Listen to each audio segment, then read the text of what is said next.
Welcome to the Real Estate Espresso Podcast, your morning shot of what's new in the world of real estate investing. I'm your host, Victor Monash. We have a great show for you this weekend. We have none other than Mitzi Perdue back for a second time, all the way from Salisbury, Maryland. Welcome to the show. What a joy to be back again.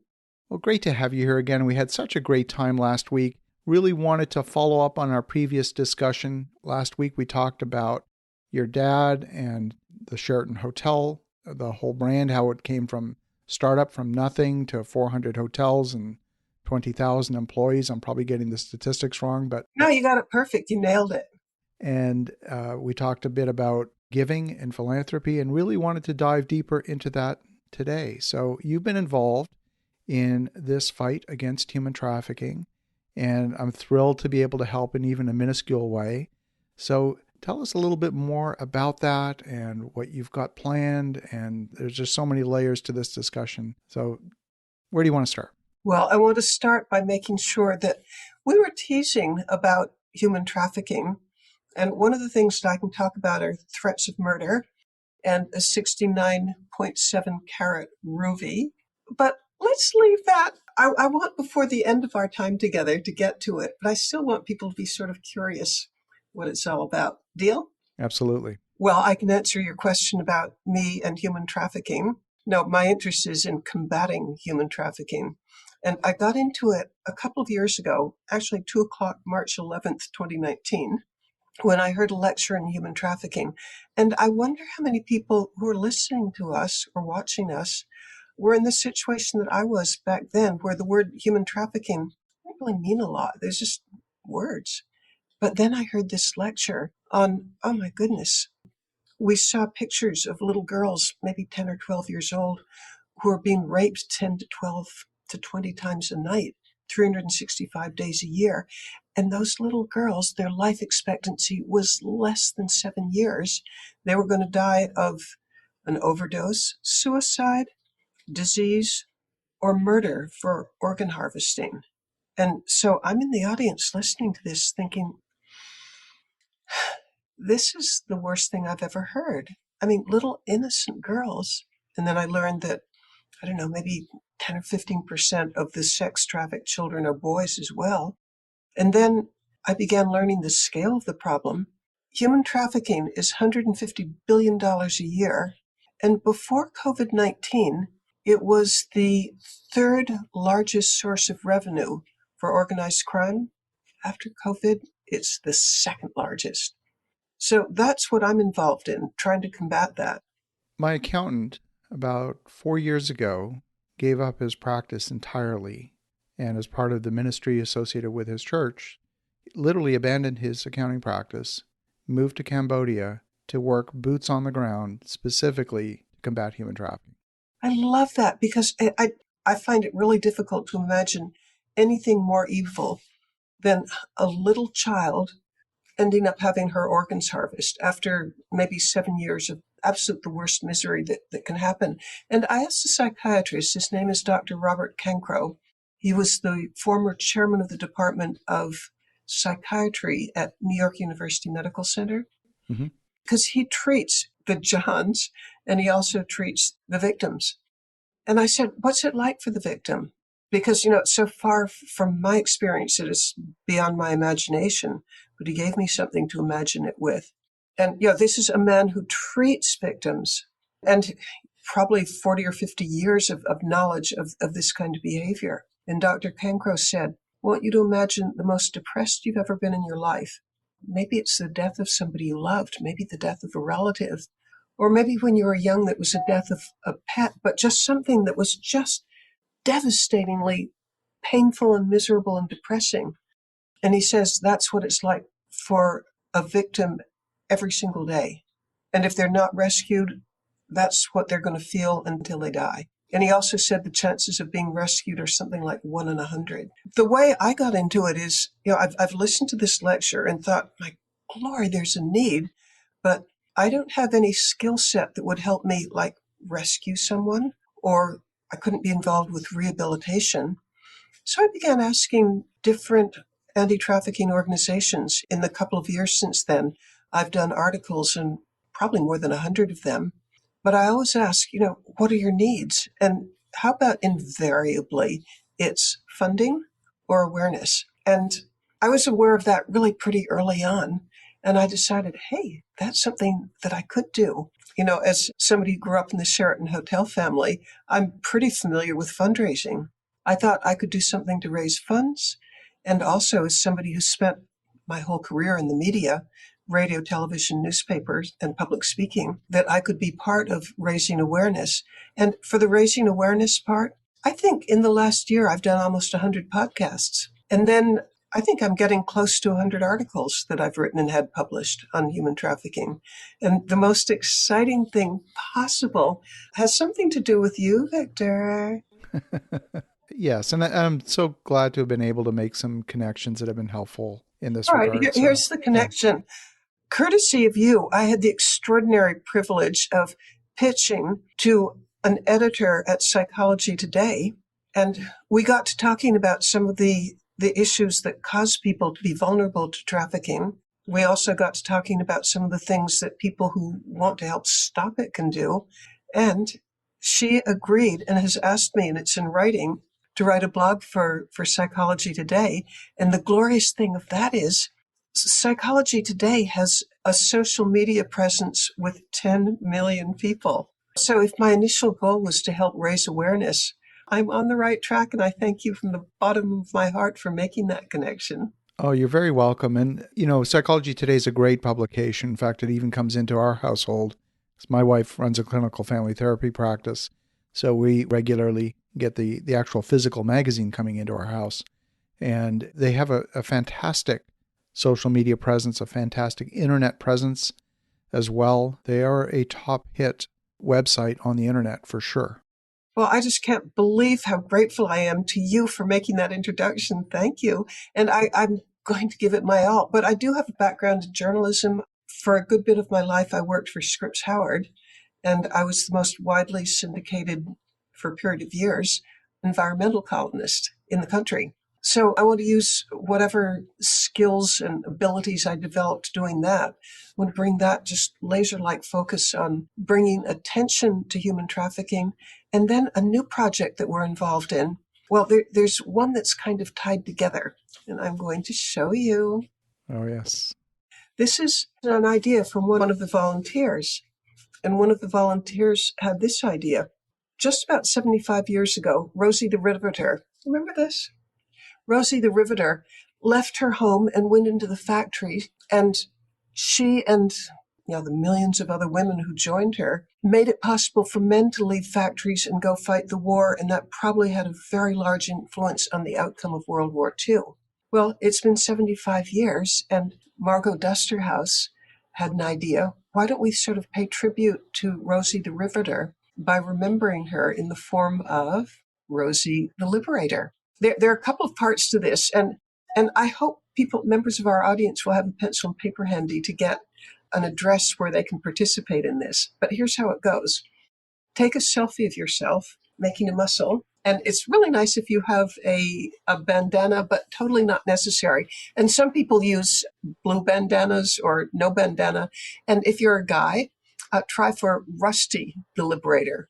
All right, post it on social media and challenge two other people to do it. And then I'm going to invite people to do the following. I want them to go to text WTF, and do ask me why WTF. There's a story behind it. Text WTF to 51555, and that will take you to my website where you can read more about Rosie the Liberator and where the money goes. And here's where the money goes. It's so cool. I'm arranging, I haven't completed this, but I'm about a third of the way through it. I'm asking some of the organizations that I've written about, I'm asking them, tell me your client that you have today who's not through the program. Maybe she has a year more to go. Find me a client, and we'll disguise her identity and all the identifying details. But find me a client who can who can represent your organization, tell how she got into being trafficked, what she needs to get back to a life something close to normal, what's helping her, what your particular approach to this is, and then I'll also ask her what her dreams for the future are. And the money for Rosie the Liberator will go each month to supporting a woman who's being, I guess the word is rehabilitated, but restored to life as close to normal as can be. And I find it absolutely stunning that people who've been through the worst, I mean, one rape is enough to influence a woman for life. What about, can you do math in your head faster than I can? 10 times 365? I guess that's 3,650. But year in, year out, how does she ever recover? And yet I've met and talked with women who do. My son even dates a woman who was trafficked from ages 17 to 21. And with lots of therapy and hard work on her part, she doesn't identify herself as a trafficking victim at all. No, she's a stand-up comedian, and she's been out of the life for 20 years. And, you wouldn't know what had happened to her in the past unless you're close to her and she'll confide in you. But, if you see her, she's just a really together, smart, fun person. And, I can't fathom the strength of, well, resilience that a person has to go through something so terrible and then get back into something really pretty close to normal. And I've talked with quite a few women. I'm thinking of another who is a receptionist. She's African American. She's 28. I think she's been out probably 10 years.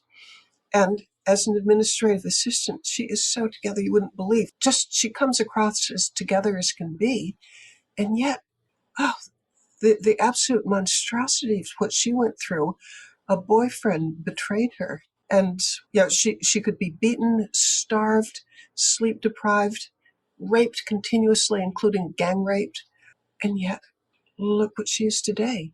So what the money for Rosie the Liberator goes for is each month it will go towards funding a different anti-trafficking organization that specializes in rehabilitation, and it will go specifically for the person whose case I will describe. And what's really neat, the Rosie the Liberator campaign so far, I asked people for $5, and I would say 3/4 of the donations are $5, but a huge number are $100, and one businessman just gave $12,000. So it's, this is a great way of getting attention. And if you don't donate anything, that's fine. I just want the attention of Rosie the Riveter to get out there. I'm trying to say Rosie the Liberator. And in your social media, if you do participate, identify that this is about human trafficking and send them to winthisfight.org. I love that.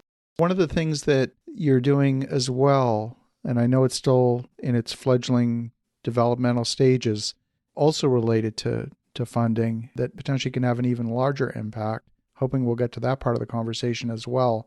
There's an element to this that is frankly just genius, absolutely genius. I bet I know which one you're talking about.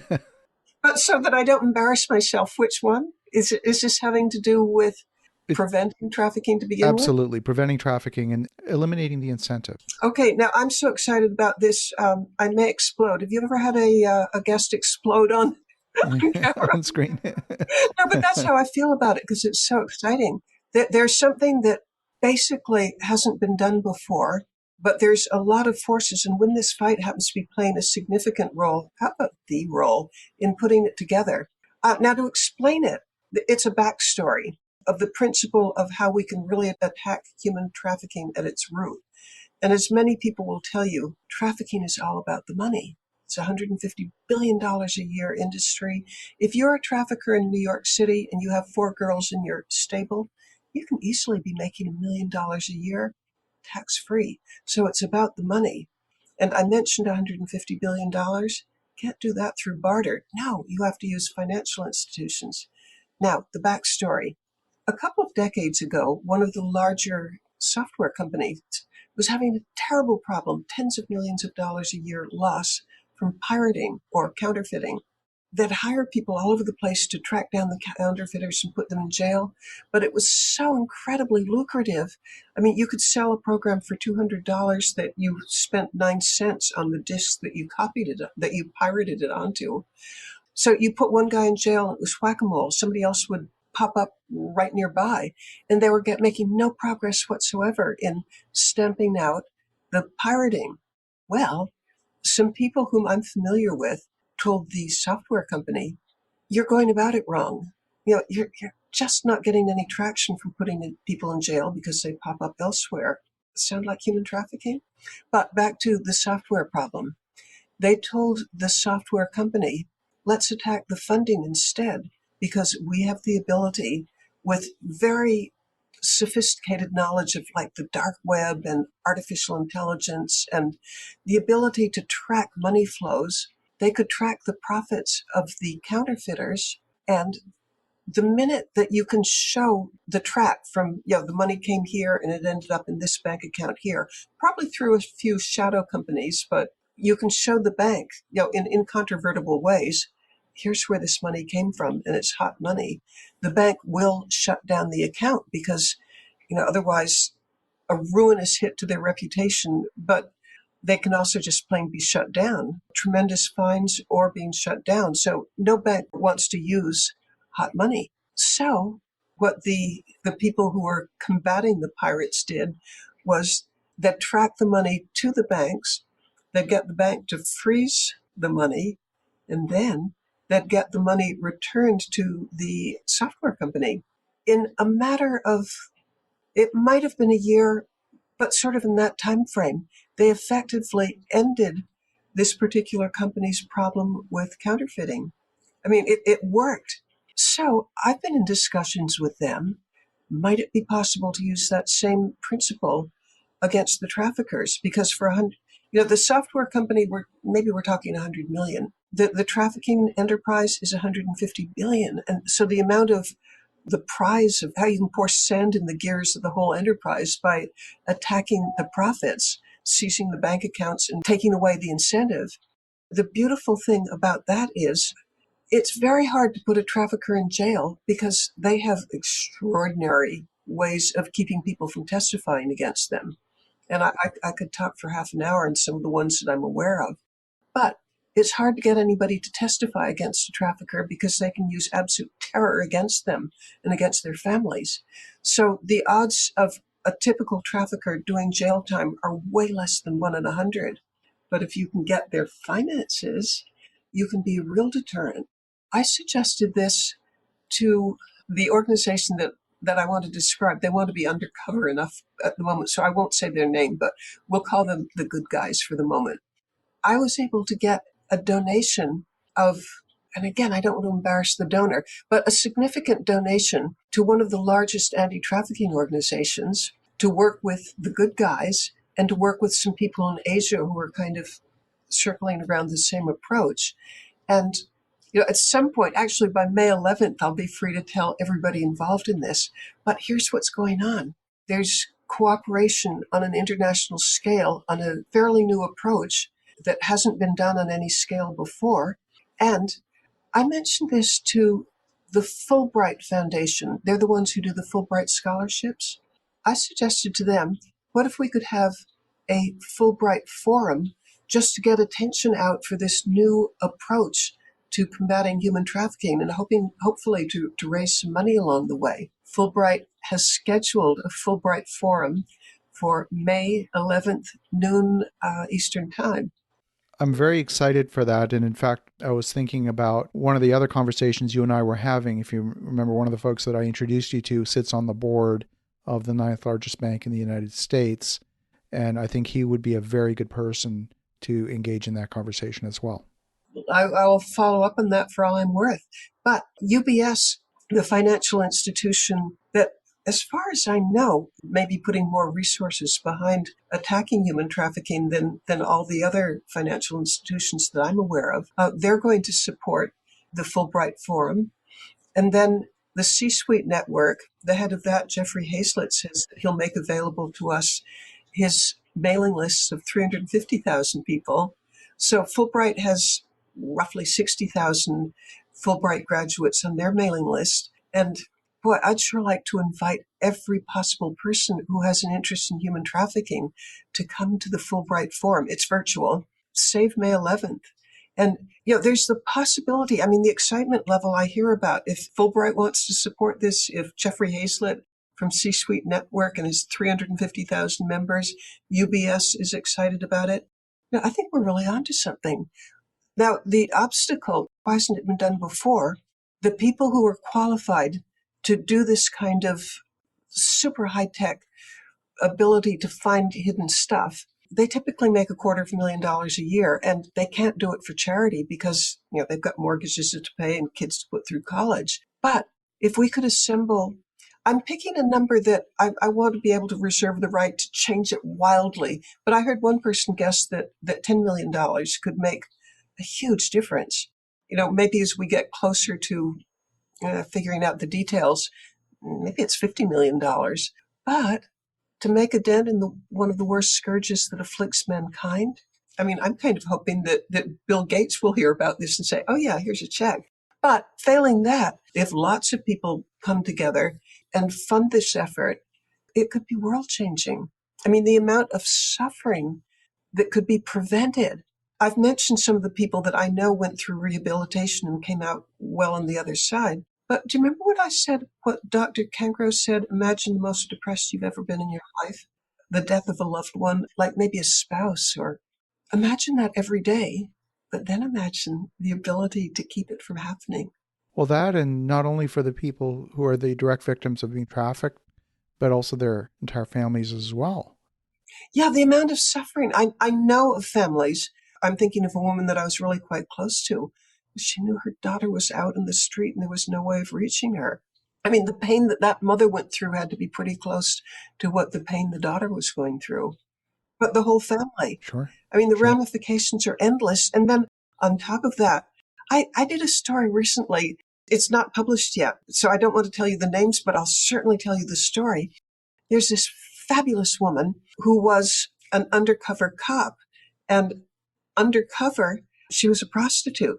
I think you'll find this fascinating. She told me that she would have 12-hour shifts, and in, I don't know, 10 or 12 years of having this job, there was never a shift in which she wasn't pulling her gun out. But here's what she told me that I found so fascinating. Yeah, she is an undercover cop posing as a prostitute, and she typically arrests 30 people a night. She said, I don't care who sleeps with whom. I mean, that's just not my interest. But the reason that police go after prostitutes, or particularly after the Johns, is because if she's arresting 30 people, she said at least half of them are going to be part of some other criminal activity. It's just a perfect way for them to interact with and be in front of and arrest people who are bad in other ways. Maybe they've just recently committed a robbery, or maybe they're a drug dealer, or, there are so many ways where criminal activity completely overlaps sex crimes. Isn't that interesting, though, that she has no interest who sleeps with whom, but she's really interested in finding the person who is recruiting underage kids? That kind of makes sense. There was a little bit of, if you think back to New York City, how, for example, stamping out graffiti correlated heavily to muggings on the subway.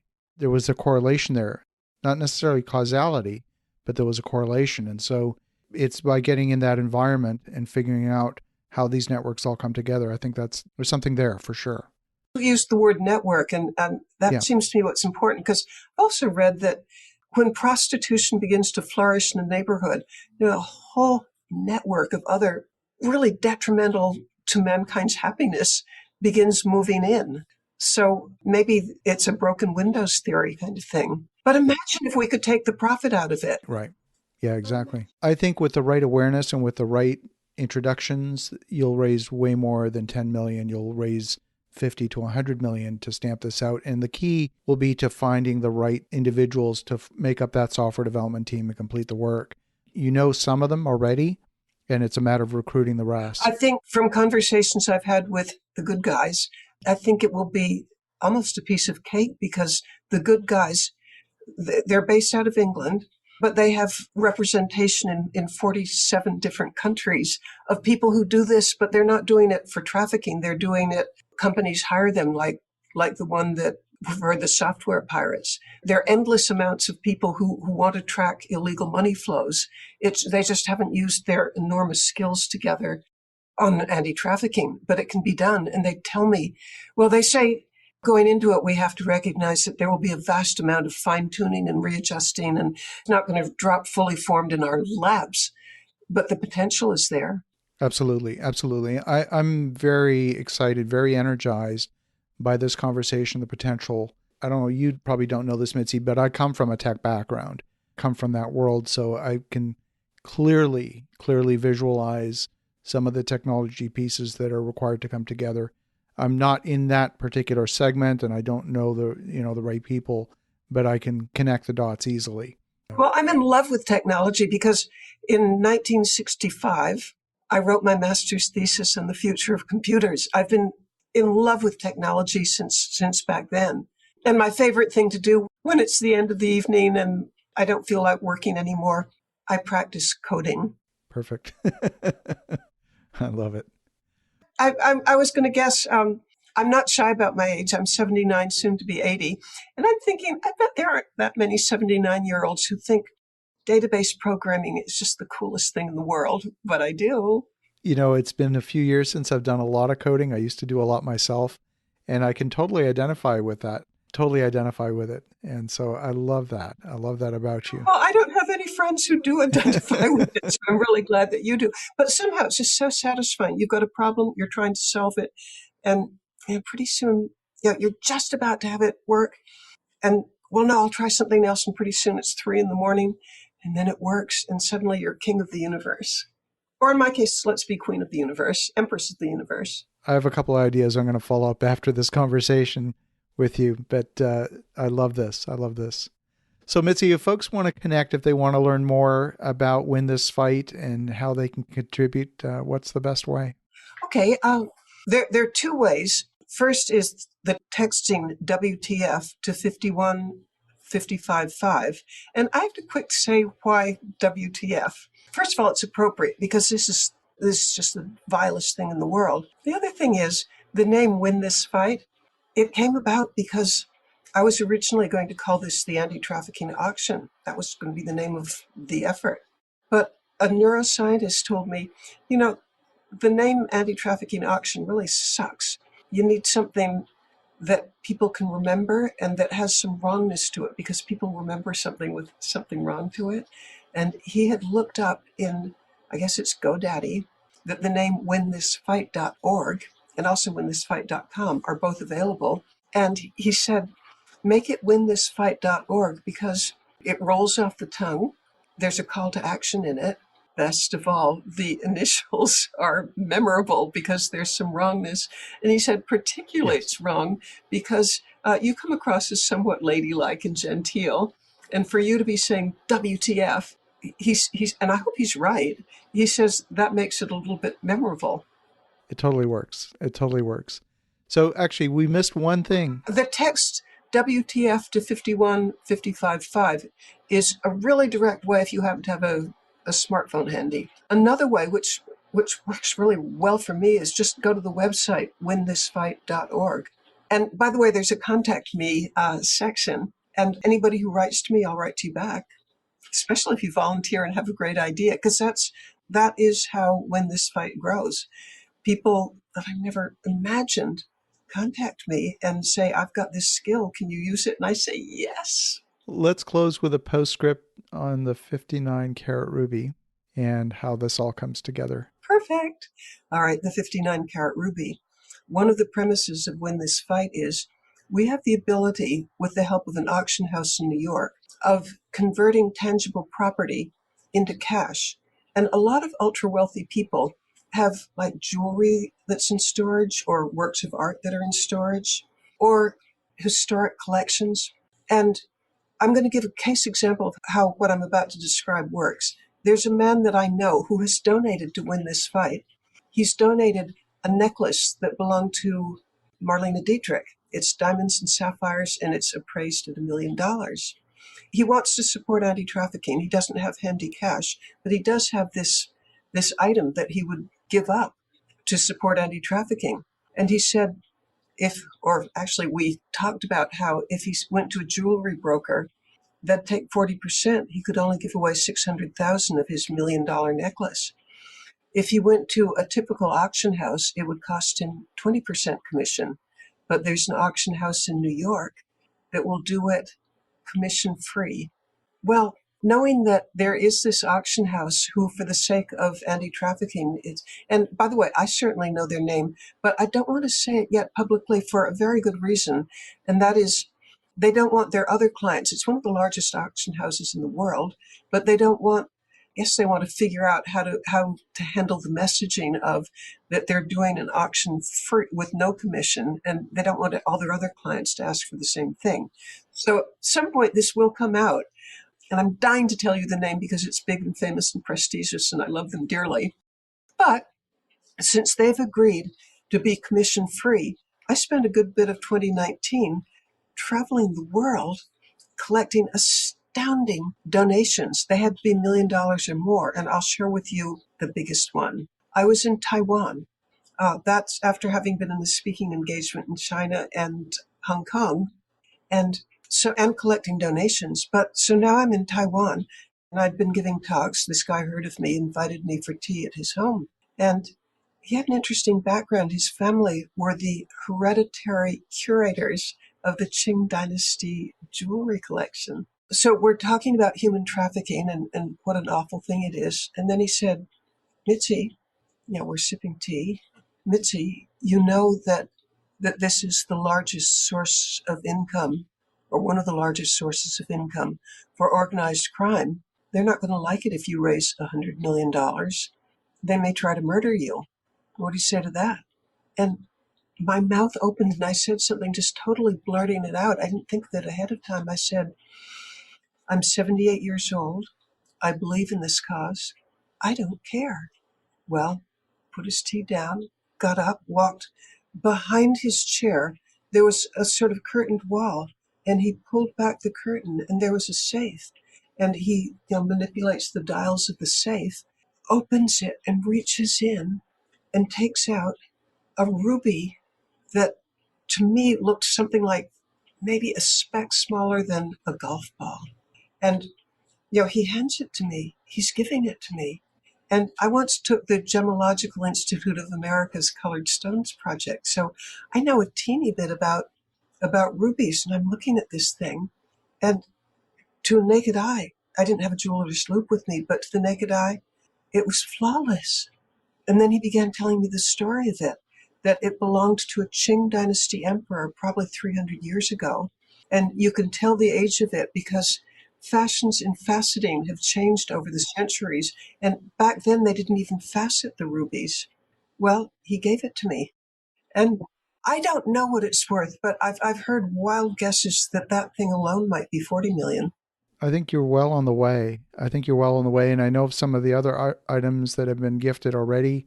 I'm very excited for this project because I think it's going to, number one, it's going to attract a lot of attention. And there's a lot of folks, especially, absolutely. I mean, there's many of the ultra wealthy who say, you know what, this has been sitting in my safe for the last 15 years. I would rather see it get put to work towards something that's productive rather than just being a trophy in a safe. And there are very beneficial tax consequences, which will vary from person to person. So I don't want to promise, hey, you'll get a big tax deduction. But if you happen to be in that situation, please talk with your accountant, and I think you may get very good news. I love it.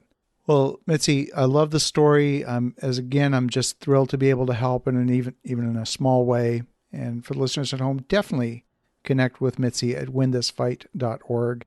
That's winthisfight.org, or text WTF to 51555. And in the meantime, have an awesome rest of your weekend. Go make some great things happen. We'll talk to you again tomorrow.